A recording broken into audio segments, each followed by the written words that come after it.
Mercedes has spent 4 years trying to prove its electric cars deserve the badge. The EQC, EQE, and EQS each made the case through range, luxury, or technology. None of them landed the way this one has. The CLA 354 MATIC with EQ technology is the first electric Mercedes that feels like it was designed for people who actually buy Mercedes, not for people who wanted to make a statement about buying one. What makes this car different is not the 349 horsepower or the 4.8-second sprint to 60. Those numbers matter, but they are not the headline. The headline is what happens when you are not sprinting. Owners who have been driving this car for months report real-world consumption around 15.7 kilowatt-hours per 100 kilometers. For a dual-motor, all-wheel drive sedan pushing nearly 350 horsepower, that figure is remarkable. It means over 300 miles on a single charge with all 4 wheels pulling, and that range holds up in daily driving. On the outside, the Alpine Grey MANUFAKTUR paint on this example softens the new design language that has divided opinions since the first press images. The shape is lower and more coupe-like than the outgoing CLA, with a fastback silhouette that gives it real presence. The illuminated star grille confirms the electric powertrain without any EQ badging on the body. Mercedes dropped the separate EQ naming entirely, and that choice says more about their confidence in this car than any press release could. The AMG Line Plus package adds larger air intakes, a more aggressive diffuser, and 19-inch wheels, though those bigger wheels push the drag coefficient from 0.21 to 0.24. That trade-off matters here, because the efficiency numbers are good enough that every aerodynamic detail shows up in range. Inside, the cabin feels grown up in a way the old CLA never managed. The previous model always felt like a smaller, cheaper C-Class. This one feels like a car that shares a showroom with the C-Class, rather than borrowing from it. The superscreen stretches 3 displays across the dashboard with a 10.25-inch cluster, a 14-inch central screen, and an optional 14-inch passenger display. Artico microcut and microfiber with red contrast stitching give the interior just enough warmth without trying too hard.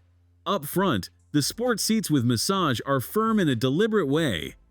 The driving position sits low for a modern EV, and the frameless doors create a clean entry that reinforces the coupe character. The turbine air vents look expensive, though they feel lighter than you expect when you adjust them. The rear cabin is where the CLA shows its limits. Headroom is tighter than the outgoing model, and legroom behind a tall driver becomes a negotiation. The glass roof helps, but this is a car built for 2 adults and 2 occasional passengers, rather than 4 equal occupants. For a weekend trip with 2 carry-on bags and a duffel, the boot handles it comfortably at 14.3 cubic feet. The Frunk adds another 3.5 cubic feet up front, enough for charging cables and a small overnight bag. If breakdowns like this help you decide, subscribe so you catch the next one. Under the floor, the 85 kilowatt-hour battery feeds a 2-speed rear gearbox and a front motor with a disconnect clutch that shuts off when all-wheel drive is not needed. The second gear optimizes highway cruising, and the front motor shutoff eliminates drag during steady-speed driving. The result is a car that uses its 349 horsepower when you ask for them and hides them when you do not. The one area this car does not hide well is road noise. The frameless doors allow more wind intrusion at highway speeds than the outgoing model, and several owners have reported a faint buzzing from the air conditioning area, consistent enough to suggest it is a characteristic rather than a defect. For a car at this price point, that is worth knowing. This CLA sits on the Martigny show floor, configured at 80,760 Swiss francs, roughly $102,000. In the United States, the same car starts under $50,000. The Swiss option sheet adds AMG styling, premium audio, driver assistance, and massage seats, but the engineering that makes this car matter is standard. And if this is the direction Mercedes is heading, the rest of the segment will have to answer with efficiency, not just horsepower.